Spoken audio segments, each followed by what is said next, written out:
This week's episode was brought to you by Jason, Jasai Smith, Fahad Al-Khatar, Carol Majewski, Dosey Rolls 1, and King Ammon. With phenomenal support like yours, we keep making shows every week and are slowly expanding into the format of video. If you'd like to join our intrepid bunch of supporters and Socratic students of the esoteric, head on over to www.patreon.com/thewholerabbit, where $5 gets you started with all our extended shows, 2 bonus stickers, I have a handful of holographics left, and access to our Discord server. On this week's show, we dive into the exceedingly deep and surprisingly cohesive narrative within the first Silent Hill that acts as a modern Gnostic grimoire, a video game grimoire. We discuss a number of things mentioned by the brilliant ReInstallPaul in his Silent Hill Decoded series, but focus on the demonological, Gnostic, and taboo tones of sexuality that link the esoteric plot of Silent Hill to the one on the surface in a frighteningly poignant way. In the extended version of the show, we explore how Silent Hill has historical context through its use of the angel Samael and reveal the theological identity of Cheryl. So without further ado,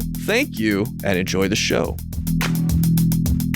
Trains can be a long ride. Some of my happiest memories are riding a train. I know, it's nice if you have a crossword puzzle or the whole rabbit. We never got out much, so I always liked riding the train. That meant that it was a special occasion. After my parents' divorce, I could take the train back to the town where I grew up, and the tracks run along the coast of Southern and Central California. Right around Point Conception, you hit this giant Lovecraftian wall of fog pretty much every single time. Awesome. A woo. I love fog. It's the best weather. And so as a kid, I would go into like those imaginatory flights of fancy, and because I guess that because of the fog, boats would crash there, and so the coastline was legit haunted by seamen. Yeah. Ooh, spooky. By what? What was the coastline haunted by? Haunted seamen. Like Silent Hill in the womb. Hello, everybody, and welcome to The Whole Rabbit, where we do more than just beat the game for a good plus ending. Nay, we actually invest a few tens of dollars at a hobby store to evoke Flauros into the triangle of art ourselves, getting burnt to a crisp in an alchemical experiment to understand Silent Hill because we read LaMilo Duquette's book and skipped all the warnings. I'm your host, Luke Madrid, and today I'm joined by the Corgi god Mari Sama and the Sith Emperor Darth Dingus himself. A woo. We never beat that game. We played like an hour and a half of it. It's hard to beat.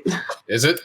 I mean, I get too scared. I was having a great fucking time, but the first building was a little spooky. Oh, it gets worse. And yeah, it gets scarier and scarier. Just so the audience isn't entirely confused, we're talking about the first installation of Konami's Silent Hill. The game, not the movie. Everything is rusty and all the doors are locked. Mm-hmm. And don't forget the blood and the Oh no, I fire. forgot my blood. What sound would you make after that? I think it would be whatever a raisin shriveling up sounds like in like fucking rapidly accelerated time. Just like that. I was going to do that. Damn it. Now, Silent Hill came out amidst a big slew of popular survival horror games like Resident Evil, Parasite Eve, and the much forgotten Fear Effect, which is actually pretty fantastic looking even for a PS1 game. But so is Silent Hill. In fact, it could be argued that this genre is so popular because of its graphical presentation. They're always over the top, and there was something special about Silent Hill. Like, if you were a kid in the 90s, you probably had your favorite one, you know, like you had your Resident Evil kid. I was the Silent Hill kid. I mean, I always liked Silent Hill because my first experience was with 3, and then as a fan, I explored the series from there. So 3 is always going to be my favorite, but the thing is that it ties directly into the first game in a really great way, and it continues on the themes of that game. And I think the reason that I found out researching this as an adult that game impacted me so much is because it's not actually about cults, and it's not about self-punishment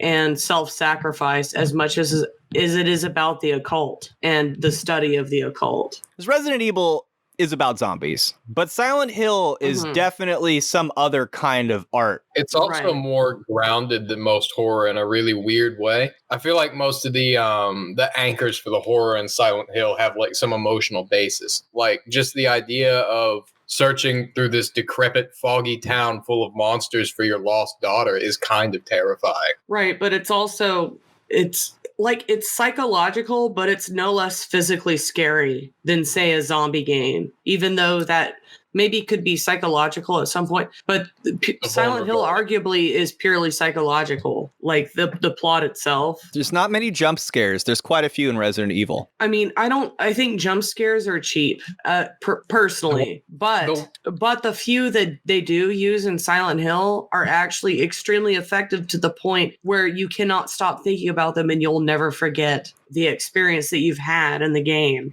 because they use it sparingly. They use it when it's important to remember, or when it's like when you're trying you're trying to feel subdued, they throw one in to throw you off. Like they use them in a specific way. It's like when you're yelling at somebody and you make sure you get a little spit out in their face just to make sure they're insulted enough to remember it. Kind of, a little bit, yeah. But you don't want to keep spitting in their face because then they're not going to look at you anymore. Start liking. I'll also say that I can only think of one jump scare. That's when the cat jumps out of the locker in the school. I think the first time I saw the dog in that game, I was like freaked out. The birds scare me. Oh fucking God, pterodactyls fuck with me bad. Oh gosh. It's but like a better example of the way that this game would scare you is that you interact with the environment. Like you can investigate most things around you. This is one of the first games with like graphics that were of high enough quality to really like, build a detailed and believable environment for you like to a explore. Scene. Yeah. But here's the thing. Here's a fun fact, though, because the game was on, PS1, the rendering, like the live rendering of that software was limited. So the whole fog thing, it makes sense. It's a way to mask. It's a way to mask. There's like a rendering distance, and it's called like drop off or something. But it's like when the things aren't rendered as clearly. So in order to mask that, most of the time you spend in the other world, which is filled with fog, and you can only see things about 5 feet in front of you. Both worlds. Plus, it makes the game beautiful. It hides the pop in. It's gorgeous. It does hide the pop in, but it's gorgeous. But in tandem with that gorgeous experimental soundtrack that goes with it, in addition to the sound design of the game, it really puts you in another world. It's very hypnotic. Gets in your head. It definitely gets in your head. But it's all very chaotic sounding in the background. And there's some melodies and stuff, but for the most part, it's just noise. And it gets to the point where you can read the noise to read the scene. And it becomes it's a sensory experience unlike any other horror game. A good example of how this game would scare you as opposed to another game is you get invested in this environment and say you inspect just a bathroom stall. Sometimes nothing happens, except on a few playthroughs, somebody just might knock back, or you'll be in a room and you'll hear someone crying and you'll never find where it's coming from. And it's totally irrelevant to the situation. Yeah, it's an environmental sound. And the sound designers did this on purpose, and they programmed it in such a way that each time you play through, you're going to have a different experience, which this was revolutionary back then, by the way, having different endings and different effects. And I brought up the graphics for a reason, because each one of these survival horror games was trying to revolutionize how they presented themselves. Resident Evil, and I believe the rest of them, Parasite Eve and Fear Effect, used actual images and put those in the background with the animations moving over them, where Silent Hill, everything was rendered kind of like how you would imagine it today. Rabbit, look in the sacred grove. I think we should mention this. It's big. Oh yeah, that is huge. As we're recording, how do we summarize what we're seeing right now? So somebody in our Discord sent us a meme, and it shows kindergarten cop pictures in the Silent Hill school, and it's the same fucking school. Yep. That's so fucking cool, and it makes me rock hard. And did it come out before or after? After. This kindergarten cop had to come out way before. Yeah. That's a young Arnold. So somebody in they might have been researching. A lot of times when they research games, they'll just like watch old movies or something from like Western cultures. Okay, the creator, Kichiro Toyama, I heard was inspired by a lot of American films, watched them and had his team study them to implement elements of them into the game to create that feeling of horror. Like apparently Silent Hill 2 has a lot of Twin Peaks references in it. Then Blue Velvet, which is by, David Lynch. But there's like multiple scenes in Silent Hill 2 that mirror a David Lynch movie. So a lot of the Silent Hill games actually take inspiration from Western movies. In addition, there's also occult elements, obviously we'll see in the rest of the episode, but it's just, they do their research so well that their games usually are really, really good. Like a lot of my favorite games happen to be Japanese because of this reason, because of the back research. Ultimately, I feel like Silent Hill is just the way that it was made and the way that, because the team that made Silent Hill were just people who were failing at other projects in Konami. I didn't know that. Yep. They were basically the rejects, the D team of Konami, and they get together and they make this very strange.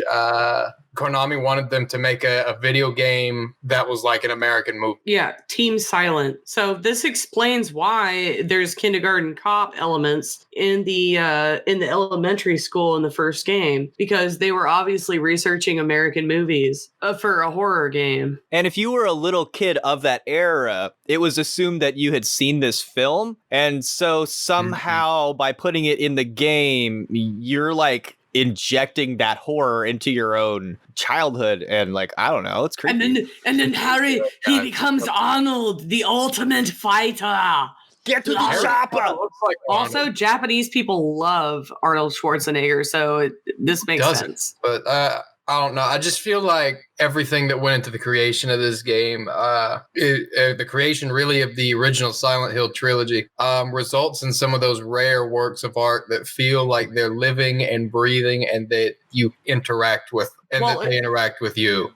Because they draw on these primal symbols, and you'll see later they use like metaphysical things and occult symbols.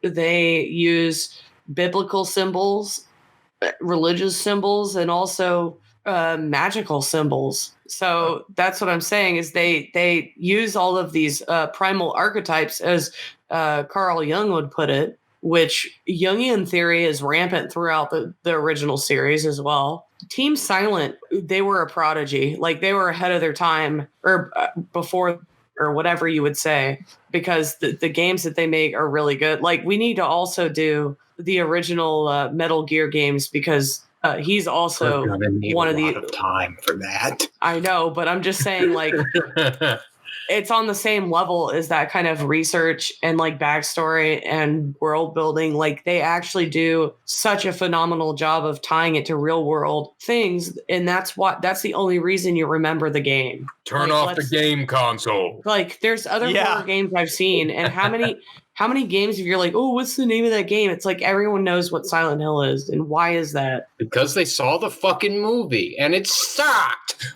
Dude, it sucked balls. Don't watch more often than not. People play know the games, please. Yeah, please. The games are beautiful, and there's a lot more to the games than seeing an old woman get fucking penetrated and then split in half by a barbed wire tentacle. Beanie, please play Silent Hill series. Please play Silent Hill.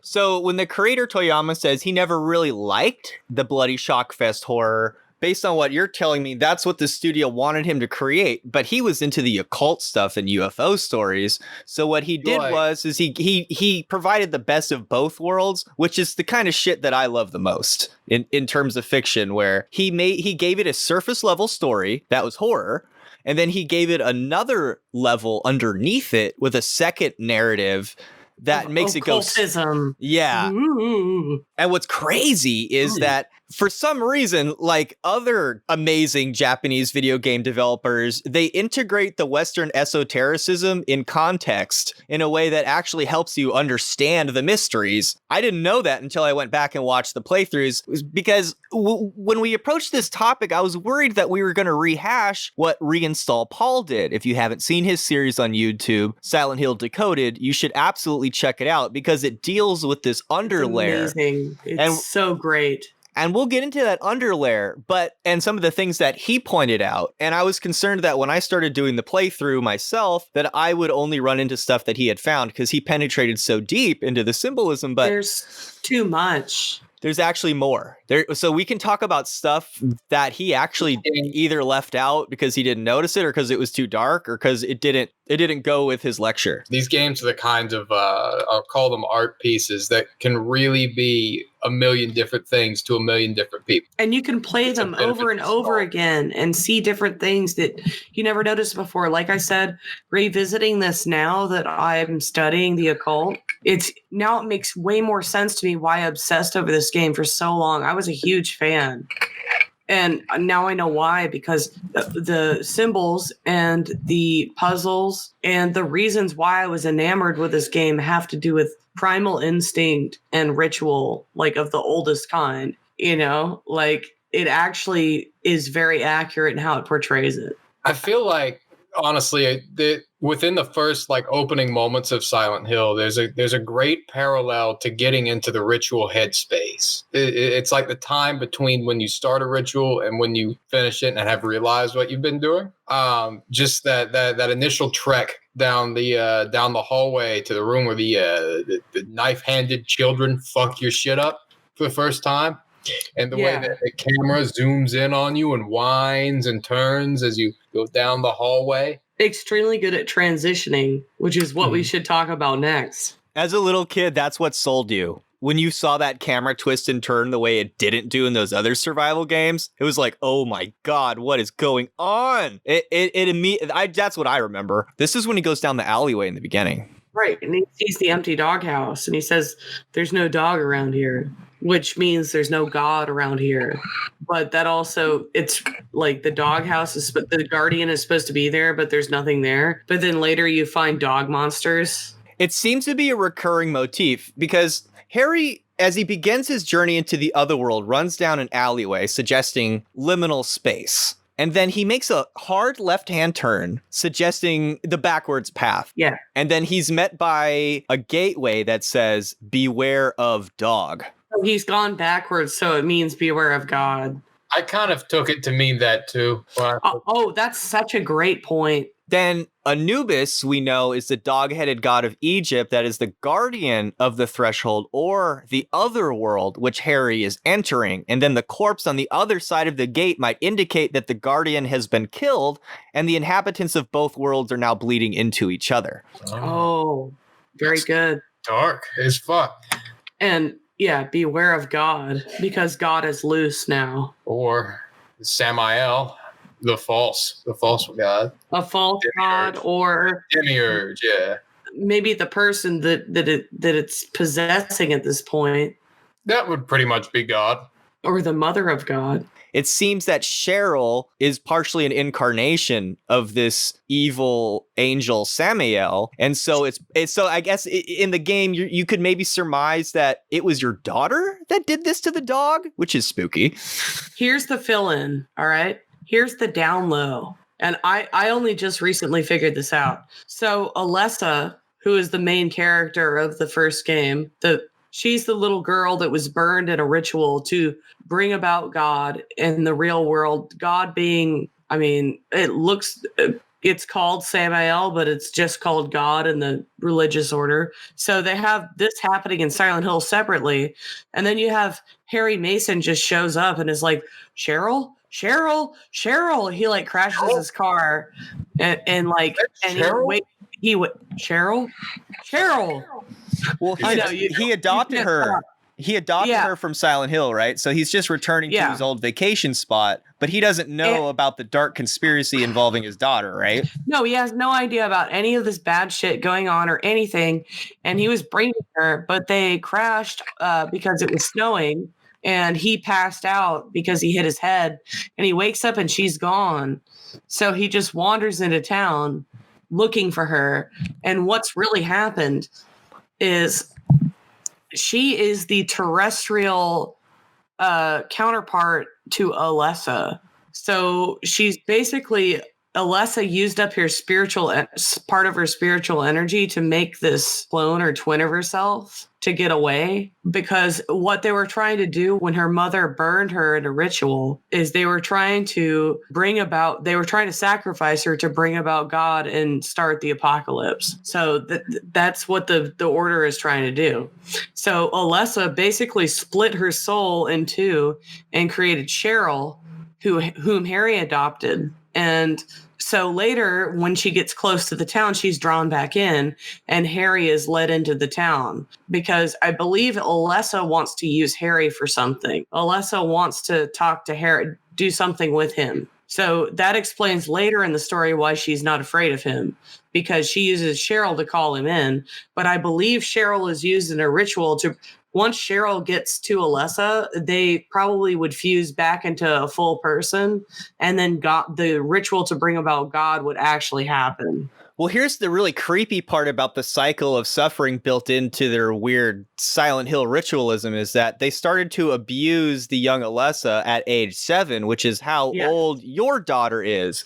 So it suggests that she's going to be used again to try and incarnate this angel Samael, who they're calling God. Correct. By the way, in Silent Hill 2, a significant portion of the game is spent explaining how much time has gone into this process. I missed all of this as a kid. I missed all of this. Oh, yeah, me too. Like, I couldn't figure it out for the longest time. And when I figured it out, Cheryl and Alessa are the same, but they're different. It's because Cheryl was a baby that Alessa shat out when she had her trauma. And that's the reason God wasn't brought about by the Order. So the Order is pissed at Alessa because she's basically the only spirit hindering the birth of God by her will. Their God. Yeah.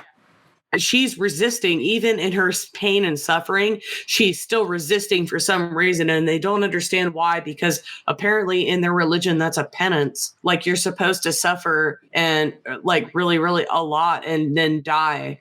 And then, you know what I'm saying? Like, that's like being a martyr or something to them. But she's resisting, and she's like, no, I'm not going to die. And I'm just going to sit here and suffer, and I'm just going to fight you. So that's kind of like Cheryl is a spirit that Alessa protruded out of this to get out of the town and to bring somebody back to defend her. So she's trying to draw Harry in to defend her.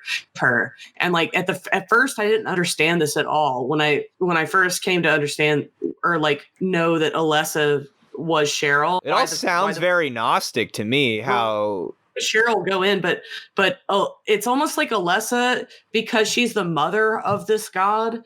She's almost the same thing, but it's like a test for Harry, because Harry has to purify himself in this process of going to find his daughter. And it's basically testing how pure are your intentions. Are you going to run away when you're scared? Because Alessa's own mother gave her to sacrifice, to do this process.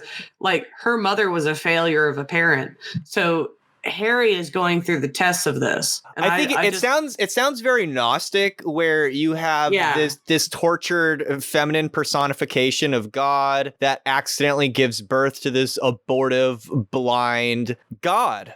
Right? Because that's the whole thing about the Gnostics, is that everyone's running around worshiping this supposed blind God, and we've relegated the feminine mysteries to like a dark place. But now that leads us to the Cave of Initiation, which is the first place you go in the Silent Hill series. As you go past this gateway that says "Beware of Dog" or "Beware of God," the corridor is darkening and narrowing, becoming moist, and begins dripping with water, suggesting that Harry is returning to the primordial womb, backwards towards the source. It should be no surprise he finds himself blind there. Devoid of any other options, he has but a single match to light his way, emphasizing his polarity and frailness in this world. He's a candle in a rainstorm here. At the end of the alley, he approaches an adult figure which has been crucified with barbed wire to the fence at the back of the wall. I think this is basic symbolism for death and rebirth, the core function that the womb itself serves. From behind, the direction that he came, Harry is assaulted by blob-like children with knives. I think this might indicate the hostility of his thought forms concerning his missing daughter, but in the context of a womb, it might be an analogy for semen or the penetrating proto-life form seeking entry into an egg or alchemical chamber, ultimately to burst forth out from within. And this is kind of a bleak view of male sexuality and the brutality of the alchemical process of creation itself. But he actually, interesting. He does succumb to it, though. And the scene that, it seems like he dies, but then it seems like a dream after that scene. And the scene immediately after it, you are greeted by a prophet, a hot lady, a hot prophet, a cop lady in leather pants, hot. I don't know. She's not really hot prophet. Not really much. I love Sybil. She's awesome. Except she's cool. But you know what? According to Replay Phil, ReInstallPaul, Replay Phil. What the fuck? I'm sorry, guy. ReInstallPaul. According to him, Sybil is a prophet, right? But according to him, also she's a bad cop. I would have to agree on both of those instances. The hallucinatory alley or cave in Silent Hill makes sense because the Sibylline prophets at the Temple of Apollo were famous for getting high on cave fumes and then going into their revelry to pronounce their divination. And this is it reminds me of Link and how you have to go into the cave to talk to the old man, and he's like, here, it's too dangerous to go alone. Take this. Give me a hand job. And he gives you a potion or some shit. Well, because of modern science, we would consider this dangerous and you probably shouldn't do it because it's poisonous gas. Sybil is like, I'm going to go over there. Here, you take a gun. I'm like, all right. I like how immediately after that introductory scene in the womb hallway, it starts off, Luke and I were playing the game last night. He points out to me, it starts off as almost like a therapy session with Sybil sitting cross-legged in a chair and Harry laying in a bench, and Harry wakes up and Sybil asks him, how does he feel? Oh yeah, totally. Yeah. I think this might suggest that the psychoanalytic process is a modern evolution of this old Sibylline method of inhaling some, hallucinatory gas and then looking through your nightmares or your shadow in order to find hidden wisdom. Because the Sibyls were also known as the Pythia, as it was their job to inhale the cave rock from the slain Python, who was slain by Apollo, after which the temple was named. In fact, the name Python is derived from the word to rot regarding this myth. The Python slain by Apollo is, of course, none other than Tiamat, the primordial dragon goddess of chaos responsible for the creation of the heavens and earth in her slaying, owing to a much older legend of Marduk, and likely encapsulates the fall of the oracular priestess in mythic form, here maintained by the Delphic oracles. To support this idea, the slain serpent they named Delphyne, which means womb. So in essence, the slain serpent pierced by the sun god is the womb and the birthplace of all mysteries. And so it would make sense that Sybil would be Harry's psychoanalyst because that's what the Sibyls used to be back in the day. In the remake of the game for the Wii, Silent Hill Downpour of Shattered Memories, I can't remember. Harry Mason actually ends up being an hallucination of Sybil. What? Yeah, I don't think they really. I don't think they really took care to preserve the occult messaging of the original, but I just thought I'd put that out there. I mean, it's actually a pretty sad scene because he just disintegrates and Sybil breaks down sobbing. That wasn't made by Team Silent. No, that wasn't the original team. It was just cashing in on a franchise. This is that terrible thing where they just keep making Hellraiser films and they don't research what made the original interesting at all. Exactly what that is. Yes. Everything good will be franchised into trash. Your life experiences will be franchised. Goodbye, Star Wars. Sybil was originally a prophetess in Greek legend in literature, and she would go into these ecstatic frenzies, and then later the Sibylline prophets we're talking about in the Temple of Apollo, they would use her name as a title. So important, though, were these prophecies that if you were a king, you were beholden to these oracles and your prophecy. In one case, Tarquinius Superbus, I'm sure I said that wrong, one of the last 7 kings of Rome was like, I ain't gonna pay the Cumaean sigil. And so she's like, I'm gonna burn them. And a few are left still, but the remainings are kept in the Temple of Jupiter on Capitoline Hill to be consulted only in emergencies, but they were, get this, destroyed in a fire in 83 BC. According to Virgil, it was the Sybil of Cumae, the same exact one, who accompanied Aeneas on his journey to the underworld. Cool. What's the name of the diner that they're doing their weird psychoanalysis? It's the 5 to 2 cafe. Hierophant to high priestess. Or as you said, fear to wisdom. Yeah, if you put it into Kabbalistic terms. Hierophant. Okay. Yeah, I was just making sure you didn't forget, jackass. Well, thank you. Yeah, because 5 is severity, or pachad, which means fear, and then 2 is hakma, or wisdom, and so it might mean that she's taking his fear and turning it into wisdom, which might be her job. It could be. I also see a potential interpretation, I'm having a hard time putting the two of them together, but just looking into the name, the Hierophant holds the keys to the inner wisdom. And of course, you see in the high priestess, there's the black column and the white column, Mm-hmm. That kind of same theme of reconciling your separate pieces, Yeah, but she also gives up stuff to him, and then she becomes a victim in the end. Spoiler alert. We're cool on spoilers. Just let them fly. Now, but the 5 and the 2 are incomplete parts of each other. That's why when you combine them together in the 7 in tarot, you get the chariot, which is the unification of all of those 4 forces that we see Harry deal with in the alchemical school, where you've got that makes 5 plus 2 equals 7. High priestess plus hierophant equals the chariot, the holy grail, the womb. So when she first appeared, she appears a few times in the story, and she bestows gifts of wisdom upon Harry. But little do we know, does she degrade? And then she also has these tendencies to not pursue things that she probably should as a cop or an investigator. You would expect her to go after something or use her weapon, but she gives her weapon away to Harry in the diner, right? As a gift of wisdom, I guess, or defense. You wanted the claw machine. Yeah. But at the end of the game, you find her and you're like, oh my God, Sybil, are you okay? But she's possessed by something. And later on, you find out it's some kind of weird parasite, but she was trying to kill you when you found her.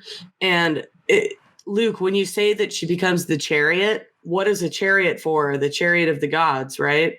Them together. She becomes a puppet for the gods. Yes. For the god by being possessed, and you have to choose whether or not to kill her. There's a good and a bad ending, but there's a bad ending where you have to kill her because she's so fucked up that you can't help her. And you don't have there's an item you can have to help her and to save her, and that's the good ending. But the bad ending is you actually have to shoot her. Which sort of suggests that you need the masculine Hierophant force to protect the oracular priestess who's completely wide open to the influence, and that by separating the two, you've done something wrong, and part of alchemy is bringing them back together. And then if 7, the chariot, is the grail or the womb, then we might argue that they're the true parents of Alessa, or what's her name, Cheryl. Mm-hmm. I mean, you could say that. And actually, at the end of the game, if you get the good ending, there's another baby born, and both Cheryl and Harry take it away. Or not Cheryl. Sybl and Harry take the new baby away. And so it's implied that they become the new adopted parents of that new baby. Which is an immaculate birth itself. Heavily implied. I mean, yeah, because you never see Sybil again, so... she could have died of tragic causes, but, Oh, sure. Heather comes back in 3. Yeah, in the good ending, I mean, it's totally Sybyl's daughter, though, for sure. Has the same hair. She's got the same attitude inherited as mom. So I also think, Luke, did you ever get to the part of Silent Hill 1 where he's going through the hospital? I did. This is weird because I didn't have the I didn't have the attention span to beat games as a kid, especially hard ones. This game was profoundly difficult, and I still managed to beat it, and I didn't even care about the story. So, yeah, I did. I do remember the hospital quite well. It was scary. There's that part where that theme of Alchemella Hospital. vehicle. Oh shit! Alchemy. There's a part where that theme of just becoming a vehicle or a tool, like in the chariot, is repeated. I forget the name of the character, but there's this nurse that you meet later on in the game. Lisa Garland. Yeah.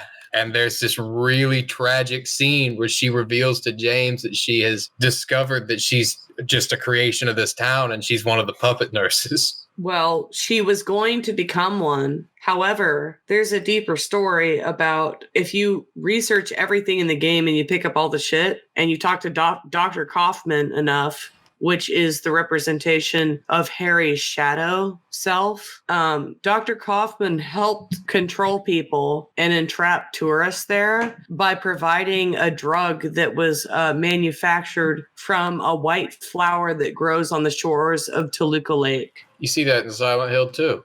Yes, exactly. But in the original game, if you look at some of the memos and stuff and you talk to Kaufman and Lisa, the white Claudia flower, they make a medicine out of it and also a drug out of it. Like there's different things you can make out of it. One of them is a drug. It's called PTV. And that's the drug that tourists come to take and buy and they sell at like the motel and stuff. And then the order uses it to addict people to make them dependent on the cult so that they stay within it and do what they say.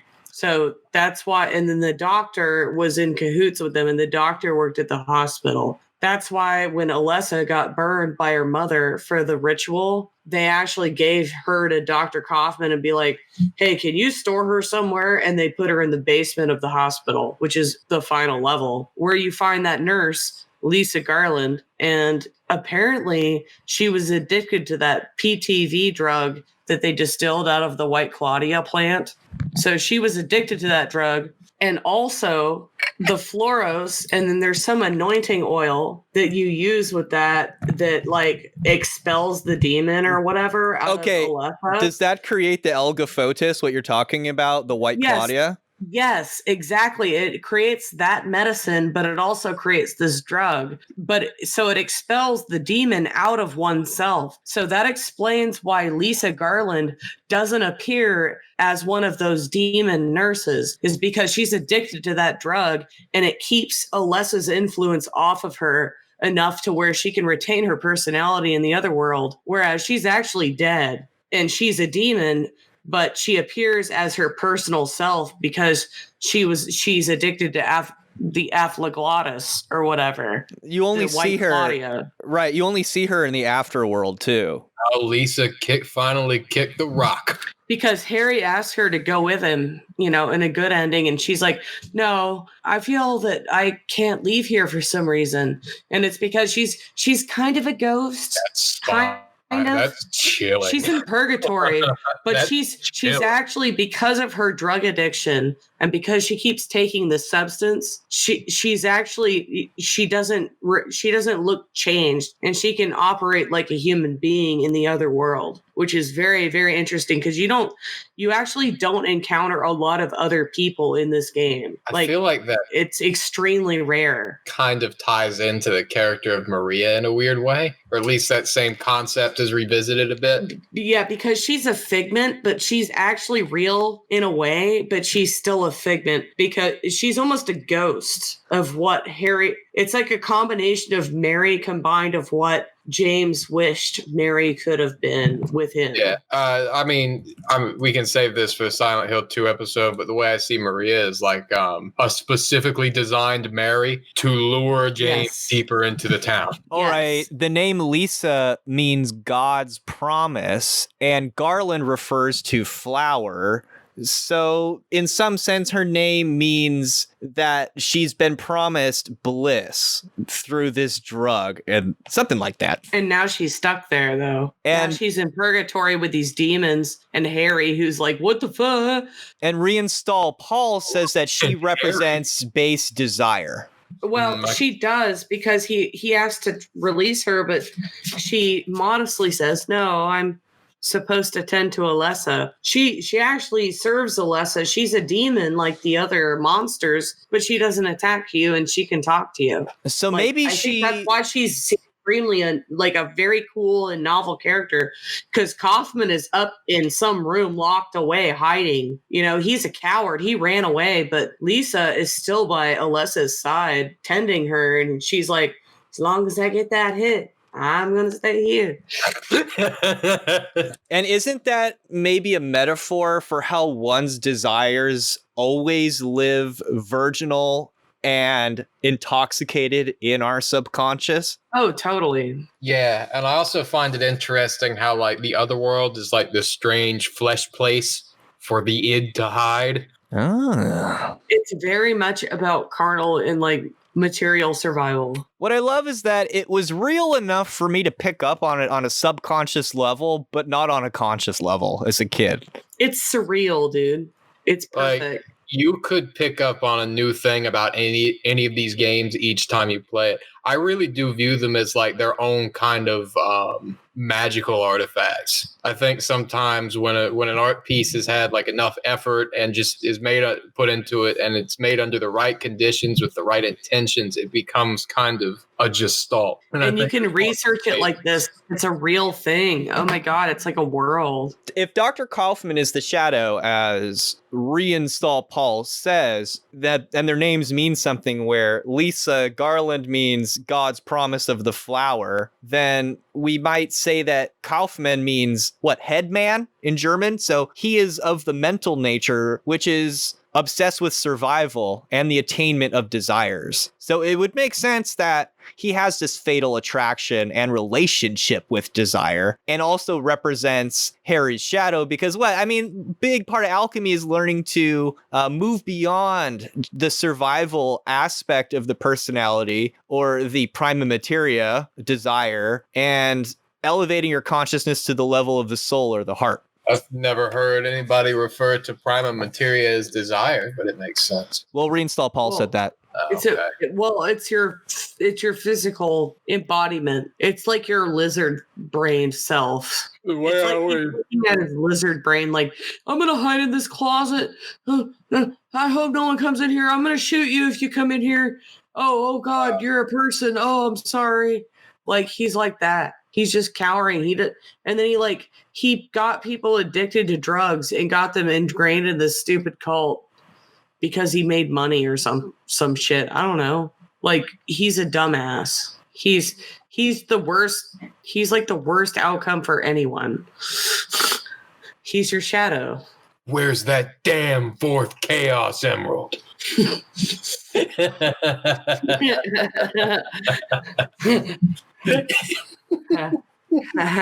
Sonic joke. It's funny. Fuck. Oh my God, that was the perfect time for a Sonic joke. Harry returns back to the alley, but he's stopped before he can reach the depth that he went to last time. The end of the path is caved in, and it actually looks like a yoni bearing just a tiny bit of blood. There's a note written, assumedly by his daughter, that says, "To school," which leads him then to the school. Like, letting your kid go to the school is like losing your daughter. And it's like when she gets her first period in school, you're realizing she's growing up and that you're no longer going to be the center father figure in her life. She's going to find a husband at some point. Like, that's a very visceral portrayal of that part of an adolescent's life, especially in relation to her father, which I enjoy how Cheryl and Alessa are portrayed as a holy mother, but they're also somebody's daughter, and they could be somebody's maiden. They're also a maiden as well as a mother and a wife. Like, it's so interesting how they meld that together. And that returns us to the Gnostic theme of the god who is the mother, the lover, and the daughter, and the whore all at the Yes. same time. It's it's a feminine trinity, because I guess in that respect you could say the virgin, the lover, and the maiden, or the mother would be Maiden, what was it? It's maiden.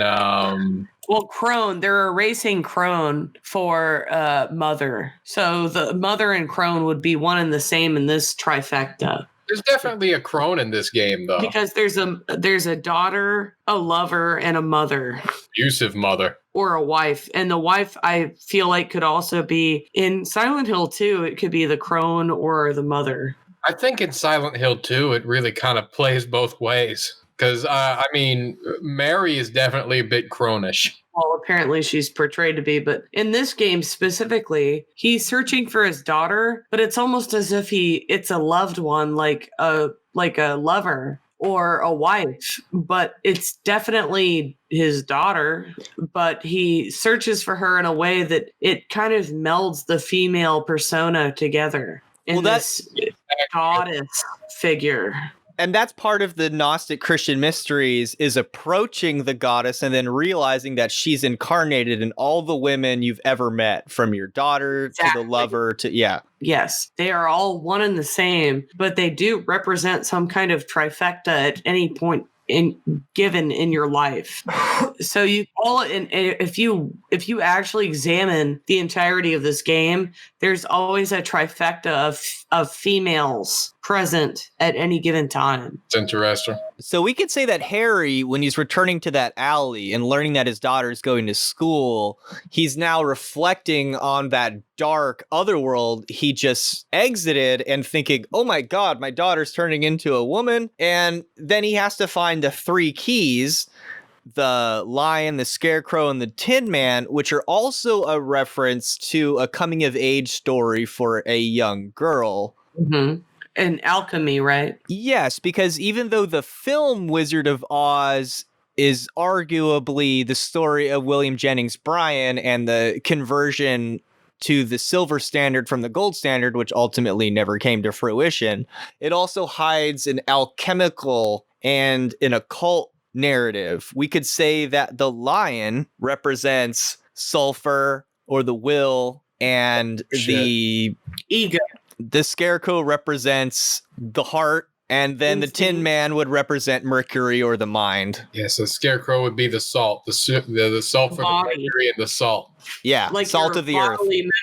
Like, you know how when you get scared, you cringe up and want to go hide? That's the scarecrow element. But they're the salt of the earth. They're the ones who are going to benefit from the changing of the gold standard to the silver standard. The salt is basically the final, from my very foggy memories of when I studied it a year ago, the salt is generally what you're trying to get out of an alchemy experiment. Oh, that's right. That is like one of that you're trying to get. Yeah, a salt. In some versions, you're trying to produce a red salt that could be added then to lead to turn it into gold. It's some sort of a substance that changes it. You're purifying some material substance into an element. Well, a salt is like something's a purification of a substance. It's a purified of a substance. It doesn't like the Philosopher's Stone wouldn't even. I think it wouldn't even be a salt because it further purifies something. You know, the Philosopher's Stone is more like a reagent, or like really, when I read about it, I thought it was just a philosophical concept. I'm not an expert, to be honest with you. It's something. I feel like it's a name trick, honestly. Like the Philosopher's Stone. It's wisdom. It's the result of enlightenment, dude. That's what it is. Well, once the Philosopher's Stone comes into contact with something else, it also transmute what it comes into contact with. In The Wizard of Oz, the girl who's coming of age enters into the other world by way of disaster. What, the giant tornado, and then being thrown over the rainbow. The tornado siren in the beginning.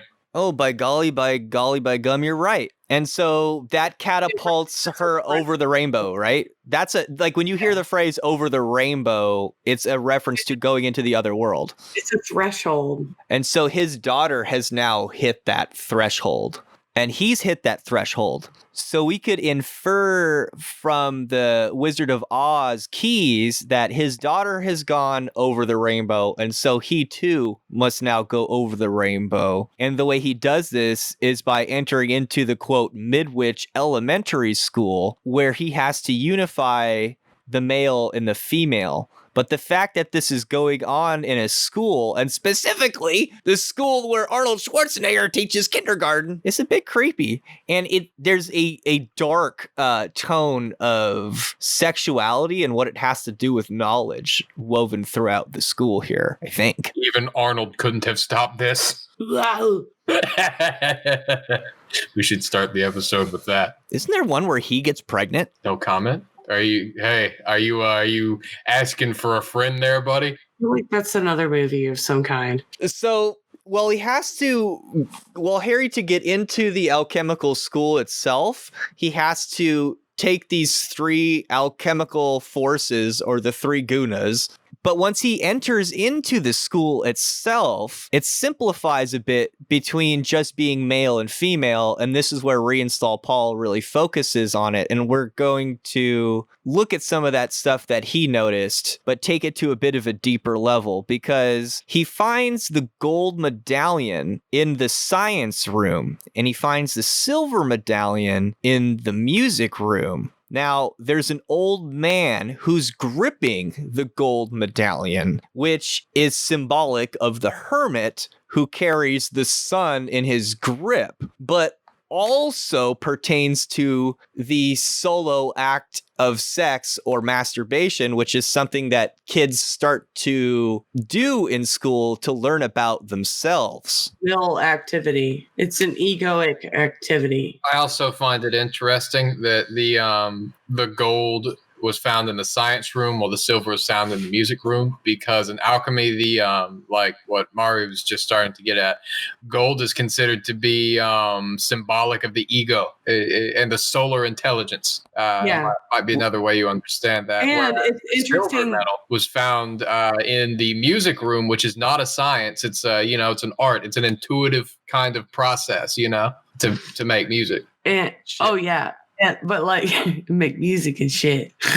But not only that, but the old man's hand grips the gold medallion. So also masculine would be your left brain, which would be your right hand, would be your dominant hand in which you do actions. And then the left hand is the feminine, in which you receive emotion. So like when you do music or an art of some kind, you have to read the audience or commune in art and be able to receive critique. So that's part of making art. And also the gold medallion is found on a table in a workspace in the science room of logic and reason, which is the realm of the left brain and air and spirit. And the female silver medallion is found on the floor in the music room, which is reminiscent of Earth being grounded, like music can ground people. But it's also after it falls, suggesting the fall of the feminine.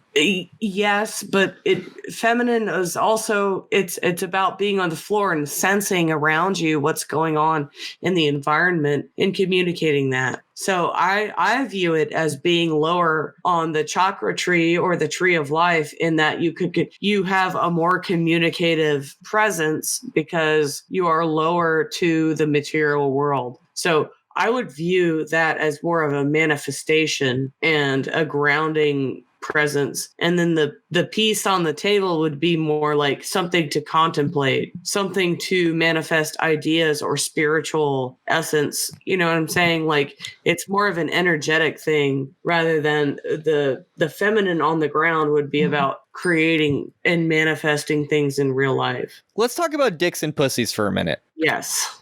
Yeah. Now, I'm not just making shit up with the hermit being a symbol for male masturbation. It has to do with the solo act of sex and male sexuality.